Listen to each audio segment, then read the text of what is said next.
Do you know that feeling when you go to bed really motivated, thinking, tomorrow I'm going to change my life? But then you wake up and suddenly, I just want to get back to bed.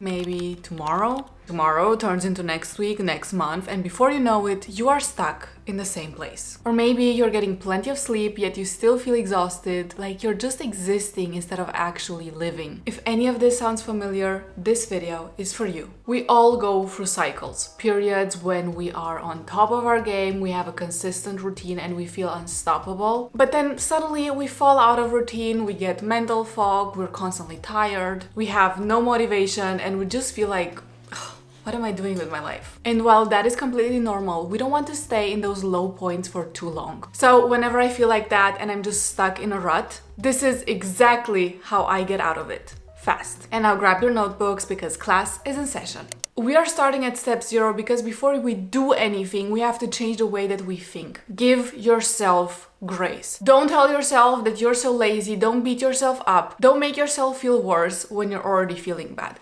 Instead, talk nicely to yourself. Tell yourself that you are not lazy, you are just overwhelmed, you are just tired, you're just burnt out. Maybe you're exhausted, and that's okay. It's something fleeting, something that can be changed. It doesn't mean that you have to stay here forever. And it also doesn't mean that you have to be mad at yourself for getting here. You are not a lazy person, you're just a person who right now is in a bit of a low point. Accept where you are without beating yourself up for it. Because the more you shame yourself for being in this low situation, for even getting here, the harder it is to get out. And we don't want that. Remind yourself that this is just a phase and you're gonna move through it. You are not failing, you're just running on empty right now. I mean, think of your phone. If the battery dies, what do? If you get mad at your phone for the battery dying, okay, well, you can get mad, but the battery will still be dead. It's not gonna recharge because you get mad at it. But if you plug your phone in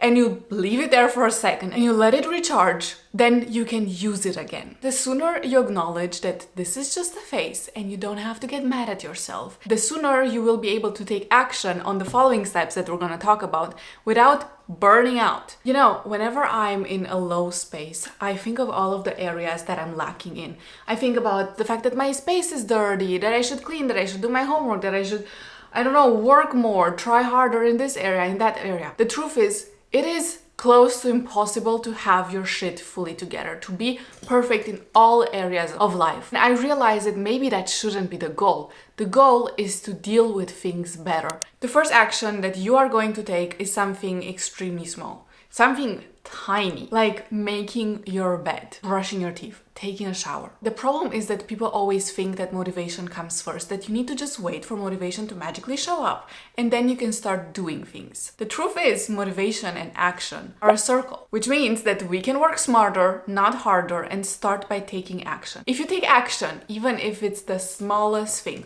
like I said, making your bed, that's gonna motivate you to do even more things, to take even more action. And the more you do, the more energy and motivation you create. The idea is to create momentum. If you make your bed in the morning and you go brush your teeth, you already did something. Well, those might be basic and easy things. They do create momentum. They give you a starting point. The goal isn't to go from 0 to 100 in one day. It is to just take the first step. In order to get out of a rut, we need to convince our brain to do the things that it hasn't been wanting to do lately. And the problem is, if your brain sees that you will have to do a 1-hour workout, it just goes into panic mode. It can feel so overwhelming and it will resist taking the action. And the trick is to lower this resistance, to not make it so overwhelming for your brain, to make it easy to take action. So if you just plan those 10 minutes of a workout, of writing your thesis, work, whatever you have to do, that feels way more doable to your brain.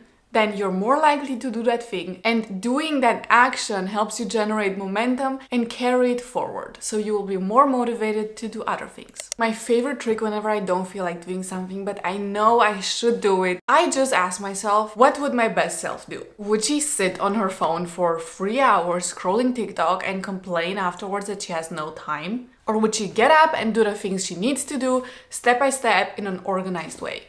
Well, I think you know the answer. If you don't have a clear idea of who your best self is, or if it feels too abstract, take someone that you admire. It can be a fictional character, it can be a friend of yours, it can be someone from your family, just someone you really admire for the way that they do things on a daily basis. For instance, if you're procrastinating studying, ask yourself, what would Hermione Granger do? Because let's be real, she would have her shit together. So there you go. Another trick that I absolutely love is body doubling. It sounds way more complicated than it is because we are not possessing someone. We are just gonna work alongside someone else or do a certain action like working out alongside someone else. This makes it way easier for us to do those things. For instance, if one of your struggles right now is that you need to work, but you're just procrastinating all of the time, you just sit at your desk and then you're scrolling on TikTok and then all this time has passed and you've still done nothing, grab your stuff and go to a cafe. Or go to a library. Go to any place where there are a bunch of people sitting around that are also doing work. If you don't want to leave your house, there's something else you can do. I don't think it's quite as efficient, but it is a good solution. Just look for a study with me type of video on YouTube, put that on, and then sit there, and while the person in the video is studying, you are also studying. You are getting work done. You're doing whatever that person is doing. Or if you've been wanting to clean your room, but you keep procrastinating, just call a friend and be like, hey, we're gonna clean our room together, okay? Put the phone somewhere, maybe put on some nice music, make it fun, or have that friend come over and then clean the damn room. If your brain sees someone being productive and working, it also triggers your own productivity mode. It gets you in the vibe of working and being productive. I call this one flattening the curve because this is the way that I see it in my head when I think about productivity and being in a rut. It might sound a little bit counterintuitive at the beginning, but the idea is to not go from 0 to 100 really fast. After you're getting started on the steps that I mentioned before, maybe you might be at the point now where you feel really motivated. You're so motivated to change your entire life, to build a whole new routine, to do everything because you've finally gotten out of a rut. And my advice is to just chill and slow down a little bit. Like I said, might seem counterintuitive. The idea is to make the curves flatter. Instead of going from a low point to a high point and then yo-yoing back because you've just gotten burned out, it was just exhausting to keep up that new and improved routine, you've just done too much too soon. Don't let your highs be too high and your lows too low. Try to keep yourself somewhere in the middle because the long-term consistency is gonna help you way more than going from one extreme to the other. If you feel motivated, that is great. Be as productive as you can be, do all of the things that you want to do, but don't exaggerate. Don't burn yourself out. And if then you're having a bad day, maybe it's raining outside, maybe you've just gotten your period, it's just not a vibe. Give yourself the time you need to rest, relax, maybe still try to be a little bit productive, to still do the things you said you would do, but take it slower.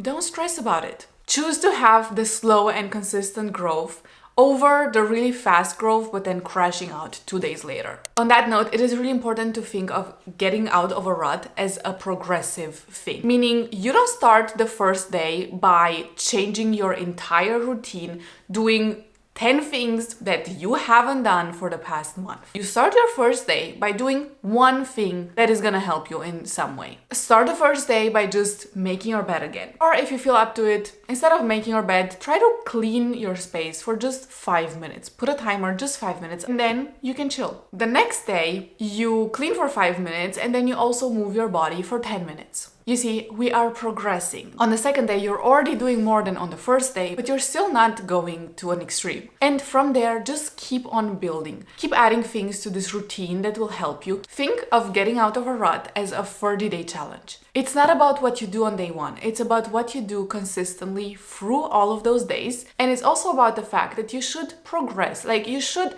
start really slow, but then just keep building and keep adding things and keep doing things in a better way. But most importantly, don't beat yourself up for setbacks. If one day things just don't go your way, that is fine. The beautiful thing about progress is that it's not about perfection. It's about direction. If you mess up on one day, it doesn't just erase everything you've done so far. So just keep going, and at the end of those 30 days, you will be able to look back and see how much your life has changed in just a month. This video is over now, which means that you gotta take that first step. If you're ready to break out of the cycle, you need to start now.